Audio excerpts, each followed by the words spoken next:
like, they have a conversation where uh, Sally's dad basically says he'll forbid the marriage, and then Phil says, she's of age, so like, but at the same time, there's like this whole dowry situation. Like I said, it's 1937. But anyway, Phil's driving down this road, and I forget where he was going or where he was coming from. But anyway, he goes down this road, and he sees this little booth that says "All questions answered." Turns in, there's this man sitting there in like the stand or whatever, and it's like, all questions answered. $25 for 5 minutes. And it's like first 3 questions are free. Something like that. So Phil pulls in, he's like, basically fucking why not? Why wouldn't you stop there? Why not stop at the weird fucking dude that says everything answered forever or whatever. Not forever. Yeah. Anyway. So he sits down with the man, and they have a little dialogue there, and it basically gets down to, okay, your first 3 questions are free, and he's like, Phil goes through this whole inner monologue of thinking like, this is a con, this is a trick, or whatever, I'm game, I could use a little distraction. Because the whole thing is he keeps going over in his mind, like, should he just go to Curry or give in to Sally's dad, or, all this crazy, just kind of, the dude's just trying to figure out his place in the world. He's got great potential ahead of him. He's making it. He's just trying to figure out what his next step should be. And so like then he asks the answer man, he's like, all right, what's my mother's maiden name? And the answer man's like, boom. And Phil's like, it says it feels like he got punched in the stomach. I forget the maiden name, but anyway,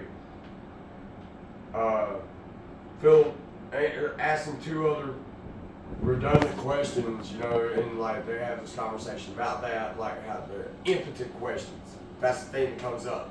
You're asking questions that you already know the answer to. It's one thing the answer man always keeps bringing up. Oh, and he keeps calling him just Phil because he asked Phil his name, and Phil he just says just Phil. And keep in mind, he meets the answer man 3 times in his life. So he asks the answer. He pays him $25. The answer man pulls out this big ass fucking stop clock, winds it up, says go. And it's like, Phil starts with a should I. He's like, no should I's. I don't do influence. And he's like, if I ask Sally to marry me, will she? And he said, yes. Will her dad come around? And he said, yes. How long? 7 years.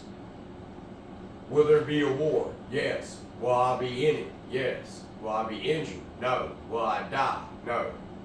And then, I forget what the last questions were, and I'm skipping a lot because there's a lot of inner monologue. And anyway, fast forward a bit, Sally, there's this big deal over Sally not wanting to get pregnant. She don't want to use diaphragm. She hasn't put on what's called French balloons. That's what they called them back then, I guess. And well, anyway, instead of getting drafted, Phil enlists, right? Because Pearl Harbor happens, right? December 7th, 1942. And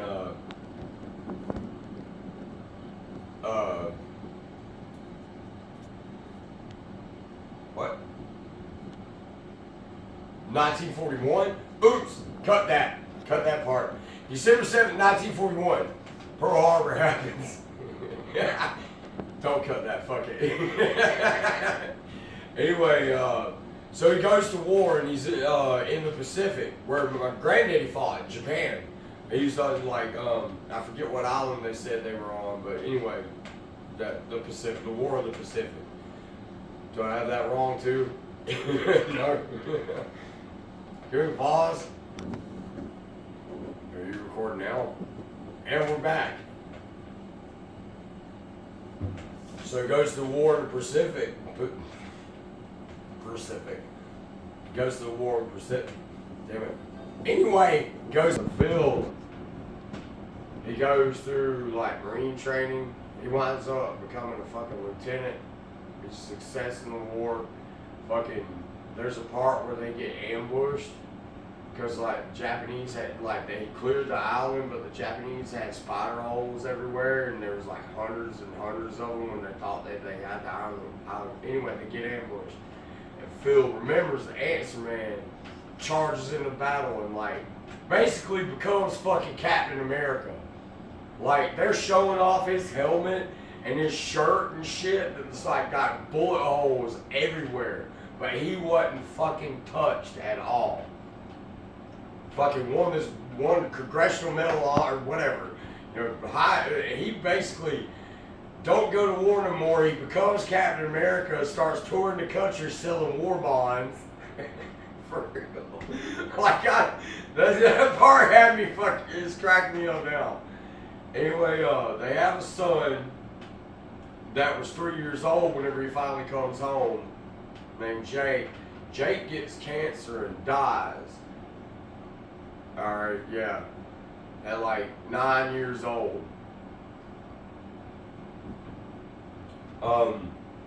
Sally, after that, develops a drinking problem. She gets drunk, drives her car, wrecks it, blows up, she's dead. Yeah, so, let's see. That's not the second. Let's see, he drives out one night and he's like trying to like call the answer man to him. And you know, nothing happens, don't show up. And anyway, his business expands. I feel like I'm missing the second part where the answer man shows up. So I have to go back and maybe try that again. But anyway, I want to get down to the third part, because the third part is what is really important. And that's where Phil is, he's got a tumor in his brain.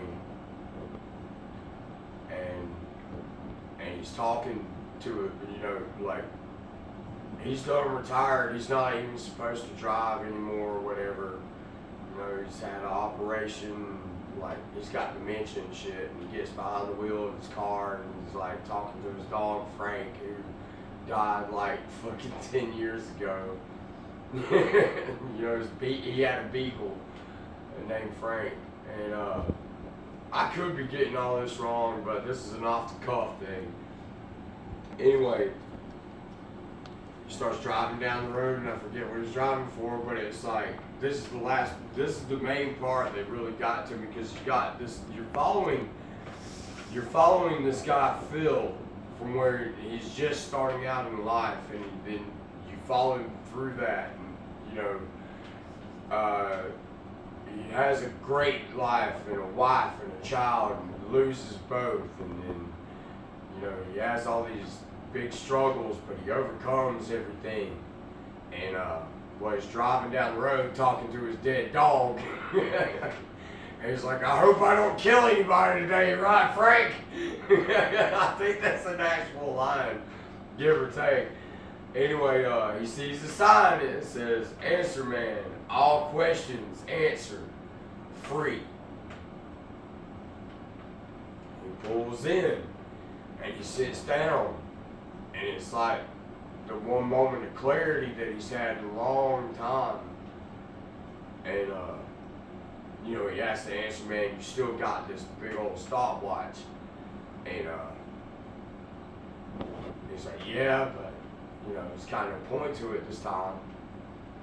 And he's like, Phil looks at him and he's like, he asks him, you know, is there a heaven? No, he starts with, do we go on? Is there something after this? Is it heaven? Is it hell? Will I see my wife and child again? Is it sorrow? Is it joy? And the answer man says one word. Yes.